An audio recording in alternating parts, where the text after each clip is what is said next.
જય જવાન, જય કિસાન, જય મુરલીધર। આજે તારીખ 27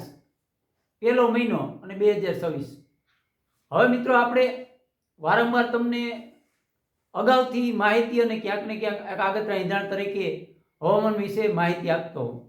તો ખાસ મિત્રો આજે આપણે જે માહિતી આપવાની છે એ સમજજો,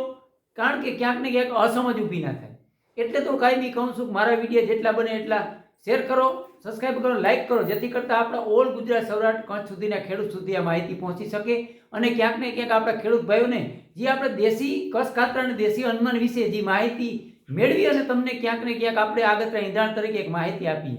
એમાં તમામ ખેડૂત ભાઈઓને ક્યાંક ને ક્યાંક કામ આવી શકે તેવી માહિતી આપણી તરફથી તમને મળતી રહેશે। પણ ખાસ મિત્રો, મારે જે આ મહેનત કરું છું અને હેતુ એ છે કે આગતરા ઇંધણ તરીકે તમારી આગળ જો આ માહિતી હોય તો આપણા ખેતી કાર્યમાં ક્યાંક ને ક્યાંક આપણે આ તારીખ નજરમાં હોય તો કામ આવી શકે। એવી જ રીતે મિત્રો આગળ પણ આપણે એ જ પ્રયત્ન કર્યો અને અત્યારે પણ આપણે એ જ પ્રયત્ન કરવાનો છે। પણ ખાસ મિત્રો, અત્યારે આપણે જીરાના અને ક્યાંક ને ક્યાંક ધાણાના પાક છે તે હવે કાપણીનો સમય થયો અને પાકની નજીકના દિવસોમાં આપણે પાક તરફ જઈએ છીએ। એટલે ખાસ મિત્રો, અગાઉથી જે આપણે ક્યાંક ને ક્યાંક તમને એક ઈંધણ આપતા હતા અને ઘણા મિત્રો એવા છે આપણા ખેડૂત ભાઈઓ જે મારી સાથે કાયમી જોડાયેલા હોય અને મારા જે ખેડૂત ગ્રુપ છે તેમાં પણ જોડાયેલા હોય, એમને હું અલગ મને ફોન આવતો હોય, ક્યારેક ક્યારેક એમના પર્સનલી મેસેજ આવતા હોય, ત્યારે હું એને વારંવાર માહિતી આપતો હોઉં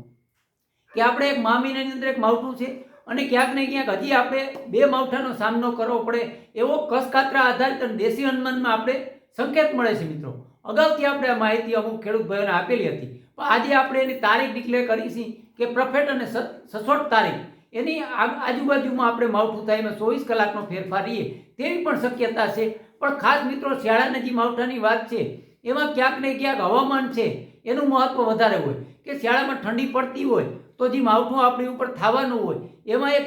આપણે કહીને તો ક્યાંક ને ક્યાંક આપણે બચાવ થાય કે કારણ કે ઠંડીનું જોર વધતું હોય મિત્રો, તો જે માવઠાનું રૂપ જે વાદળું લેતું હોય, માની લો વાદળું કાળું થાય અને નીચા લેવલના વાદળા થતા હોય તો એને હવામાન સપોર્ટ ના આપે તો ક્યાંક ને ક્યાંક કસ કાતરા રૂપે પણ વાદળા થઈ જતા હોય, એટલે માવઠાનો ખતરો આપણી ઉપરથી ટળી જતો હોય। એવી જ રીતે મિત્રો, જે તારીખ છે માવઠાની એ પહેલી આપણે જે માવઠું કહીએ ને તો પહેલાં જે આપણે બીજો મહિનો આવે અને ફેબ્રુઆરી મહિનાની અંદર 13 થી 17 તારીખની અંદર પહેલું માવઠું થાય એવી શક્યતા છે મિત્રો, અને બીજું માવઠું ફેબ્રુઆરીના એન્ડમાં 23 તારીખથી 27 તારીખની અંદર માવઠું થાય તેવી શક્યતા છે મિત્રો। આ જે બે માવઠાની મેં તમને તારીખ આપી મિત્રો, એ કસ કાતરા આધારિત છે અને હવામાન આપણે દેશી જે અનુમાનમાં આપણે જાણી છે અને મહેનત કરી છે અને ઘણું બધું આપણે શીખ્યા છે, એના તારણ હિસાબે તમને આ માવઠાની માહિતી આપું છું મિત્રો। પણ ખાસ મિત્રો, આ તમને સમજવાનો પ્રયત્ન એ કરું છું કે આ માવઠા છે એ તમને પણ યાદ હશે મિત્રો કે જુલાઈ મહિનાની અંદર આપણે એક જે વરસાદની આગાહી કરી હતી અને ક્યાંક ને ક્યાંક આપણું જે તારણ ખોટું પડ્યું હતું, જેવડો વરસાદ આપણે માહિતી અને આગાહી આપી હતી એ વરસાદ આપણી ઉપર નહોતો થયો, ત્યારે આપણે કસ કાતરા અને ગરમી ઉકળાટ જોવા મળતું હતું। એ ક્યાંક ને ક્યાંક દેશી અનુમાનમાં એવું હોય કે ચોમાસાની અંદર જે અમારી આગાહી ખોટી પડતી હોય અને વરસાદ અમે ધાર્યો હોય એટલો વરસાદ ન આવતો હોય તો એ પાછો શિયાળામાં માવઠા રૂપે થતું હોય। એટલે જે આ 2 તારીખની મિત્રો આપી છે એ તારીખની અંદર આપણે ક્યાંક ને ક્યાંક ડર પણ છે કે જે 2 તારીખ છે મિત્રો, જે આપણે 13 થી 17,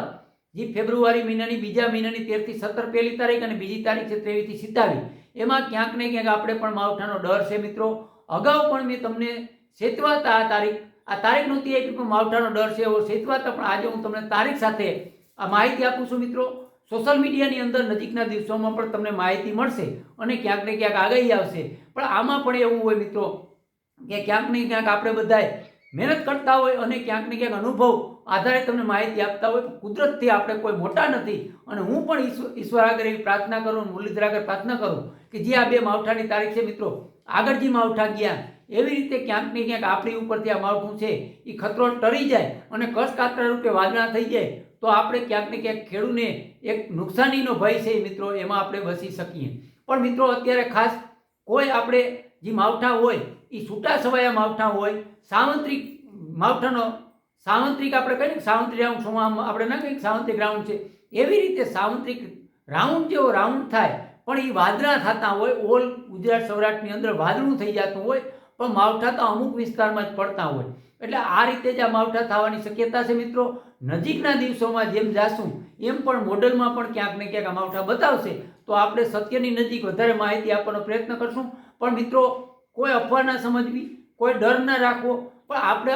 આગતરા ઈંધણ તરીકે તમને વારંવાર જે દેશી અનુમાનમાં છે હું તમને કીધેલું છે મિત્રો કે 10, 15 દી 20 દિવસ આગતરા ઈંધણ તરીકે તમને માહિતી આપી. નજીક જઈને હું તમને માહિતી આપું તો આપણા ખેડૂત ભાઈને કોઈ હિતની વાત નથી. એટલે આગતરા ઈંધણ તરીકે માહિતી આપી. આપણી કેટલી સત્યની નજીક માહિતી હશે કે કેટલી ખોટી પડશે, જે પણ હશે આપણે ચેનલ અંદર સ્વીકારી લેશું. પણ મારી ફરજ છે મિત્રો કે હું દેશી કસકાતરામાં જેટલું જાણતો હોઉં અને મને અનુભવ હોય એ પ્રમાણે તમને આગતરા ઈંધણ તરીકે માહિતી આપવાનો પ્રયત્ન કરું છું. મિત્રો આ વિડીયોને જેટલો બને એટલો શેર કરજો, સબસ્ક્રાઈબ કરજો, લાઈક કરજો, જેથી કરતાં આપણા તમામ ખેડૂત ભાઈ અને ઓલ ખેડૂત ભાઈ ગુજરાત સૌરાષ્ટ્ર કચ્છ સુધીના ખેડૂત ભાઈઓ સુધી માહિતી પહોંચી શકે. હવે આપણે અહીં રજા લઈ. જય જવાન, જય કિસાન, જય મુરલીધર.